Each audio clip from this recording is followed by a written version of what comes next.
सूत्र 14वे. मित्रासारखे राहा, हेरासारखे काम करा. सूत्र: तुमच्या प्रतिस्पर्ध्याविषयी माहिती काढून घेण्यात कसोटी लागते. तुम्हाला एक पाऊल पुढे ठेवणारी उपयुक्त माहिती हस्तगत करण्यासाठी गुप्तहेर कामाला लावा. त्यापेक्षाही श्रेयस्कर म्हणजे स्वतःच हेरगिरी करा. समाजात समोरासमोर आल्यावर छडा लावण्यास शिका. लोक त्यांच्या कमजोरी आणि मनसुबे व्यक्त करतील अशा प्रकारच्या अप्रत्यक्ष चौकशा करा. चतुर हेरगिरीसाठी अवसर नाही असा कुठलाही प्रसंग असूच शकत नाही.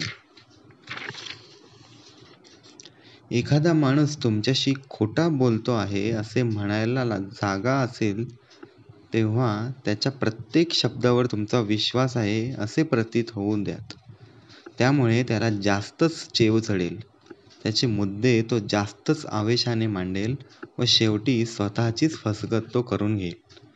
पुन्हा तुमच्या जर असे लक्षात आले की एखादा माणूस तुमच्यापासून काहीतरी लपविण्याचा प्रयत्न करतो आहे, पण त्यात त्याला अगदीच माफक यश मिळत आहे, तर तो जे सांगतो आहे त्यावर तुमचा अजिबात विश्वास नसल्याची बतावणी करा.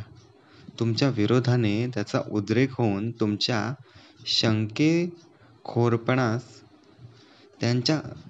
शंकेखोरपणास सडेतोड जबाब म्हणून राखून ठेवलेले सत्य उघड करण्यासाठी तो त्याचा सारा जोर वापरेल. ऑर्थर शॉपेनहॉर, 1788 ते 1860. गुरुकिल्ली. काही प्रमाणात तरी भविष्यातील घटनांची दिशा ठरविण्याचा अधिकार प्राप्त करणे हे सत्तेच्या विषयात महत्त्वाचे. त्यामुळे पुढे कूच करताना समस्या अशी असते की लोक तुम्हाला त्यांचे सगळेच विचार, भावना आणि मनसुबे यांविषयी सांगणार नाहीत. सावधपणे आपल्या संभाषणावर ताबा ठेवून बऱ्याच वेळा त्यांच्या व्यक्तिमत्वातील केंद्रीभूत गोष्टी ते दडवून ठेवतात. त्यांच्या कमजोरी, गुप्तबेत पछाडणाऱ्या घटना, आवडी किंवा स्वप्ने, परिणामतः त्यांच्या कृतींचा अंदाज न येता तुम्ही अंधारात राहता. यासाठी युक्ती अशी आहे की त्यांची गुपिते आणि अंतस्थ हेतू यांचा छडा तर लावायचा, परंतु तुमच्या पुढील खेळीविषयी मात्र त्यांना थांगपत्ता लागू द्यायचा नाही. ही गोष्ट तुम्हाला वाटते तितकी कठीण नाही. मित्रांप्रमाणेच शत्रूंची ही माहिती तितक्याच सहजतेने मिळवण्यासाठी मैत्रीपूर्ण आघाडी ही फार उपयुक्त ठरते.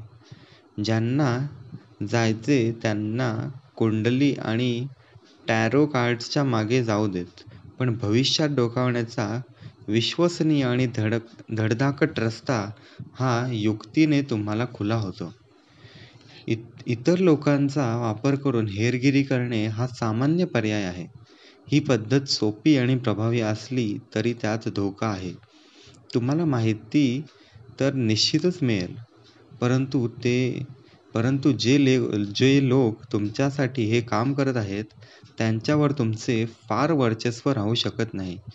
कदाचित अयोग्य ठिकाणी तुमची हेरगिरी ते उघड करू शकतात किंवा अतिगुप्तपणे तुमच्या विरुद्धही जाऊ शकतात.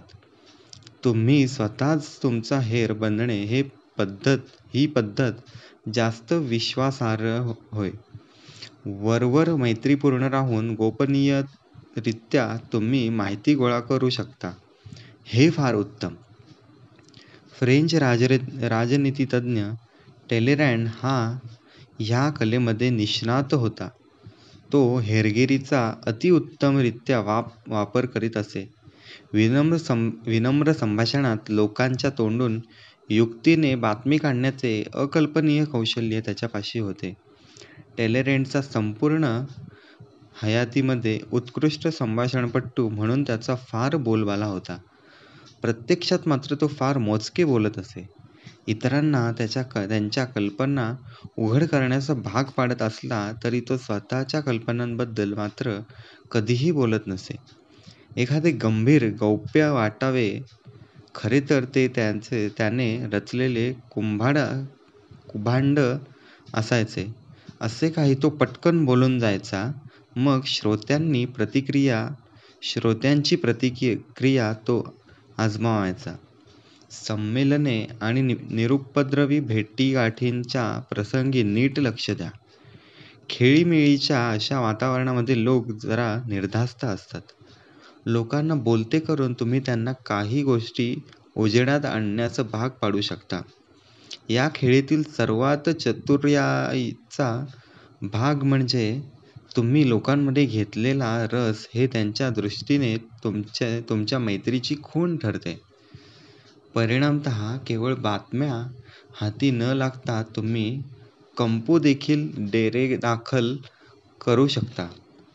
काहीही असले तरीही क्लृप्ती अत्यंत काळजीपूर्वक आणि सावधानतेने वापरली गेली पाहिजे. गोड संभाषणाच्या बुरख्याआड लोकांकडून तुम्ही भली गुप्त माहिती उघडवून घेत आहात याचा जरा जरी सुगावा लोकांना लागला तर ते तुम्हाला कटाक्षाने टाळू लागतील. महत्त्वपूर्ण माहितीपेक्षा मैत्रीपूर्ण बडबडीवर भर द्या. माहितीच्या प्रश्नांचा शोध इतकाही उघड करू नका की जे गुपित हस्तगत करायचे आहे ते दूरच राहील आणि छडा लावणाऱ्या तुमच्या प्रश्नांमुळे तुमचे आतले हेतू तसेच स्वतःबद्दलची नको ती माहिती तुम्ही उघड कराल. ला रोशे फाउकॉल्टने दिलेल्या हेरगिरीतील युक्तीप्रमाणे खूप कमी लोकांमध्ये प्रामाणिकपणा आढळतो. प्रामाणिकपणा हा बऱ्याच वेळा सर्वात कुशाग्र असा अप्रत्यक्ष उपाय असतो. दुसऱ्याला विश्वासात घेऊन त्याची गुपिते बाहेर काढण्यासाठीच एखादा माणूस दुसऱ्याची सचोटीने वागतो. दुसऱ्याजवळ आपले मन मोकळे करण्याच्या फसगतीच्या कृत्यामार्फत. दुसऱ्या भाषेत सांगायचे झाले तर इतरांना त्यांची स्वतःची गुपिते उघड करण्यास तुम्ही भाग पाडता, उद्युक्त करता. तुम्ही त्यांच्यापाशी खोटी कबुली द्या आणि ते तुम्हाला खरी कबुली देतील. आर्थर शॉपनहॉवर हा तत्त्ववेत्याने पटवून दिलेली दुसरी युक्ती म्हणजे लोकांशी संभाषण करताना त्यांना भडकावून जे उखडतील असे विधान करणे. तडाखेबाज पद्धतीने त्यांचा मुद्दा खोदून काढला की तीव्र आवेग, भावकल्लोळ होऊन लोकांची त्यांच्या शब्दांवरील पकड ढिली पडते. त्यांच्या भावनिक उद्रेकात ते त्यांच्याबाबतची सर्व सत्ये उघड करतील, अशी सत्ये जी त्यांच्या विरोधात तुम्हाला नंतर वापरता येतील. गायींना वासातून जे समजते, ब्राह्मणांना धर्मग्रंथामार्फत जे तत्काळ अवगत होते, तसेच इतर सामान्य जनांना उघड्या डोळ्यांनी जे स्पष्ट दृश्य दिसते, तितक्या स्पष्टपणे आणि भेदकपणे राज्यकर्ते गुप्तहेरांना वाटतात. कौटिल्य, भारतीय तत्त्ववेत्ता, सन पूर्व 3 शतक. रूपक: हेराचा तिसरा डोळा. 2 डोळे असणाऱ्यांच्या भूमीवर तिसरा डोळा हा ईश्वराचे सर्वसाक्षित्व असतो. इतरांपेक्षा लांबवरचे तुम्ही पाहू शकता आणि तुम्हाला इतरांच्या आतही खूप खोलवर दिसते. तुमच्याशिवाय या नजरेतून दुसरे कोणीही निसटणे शक्य नाही.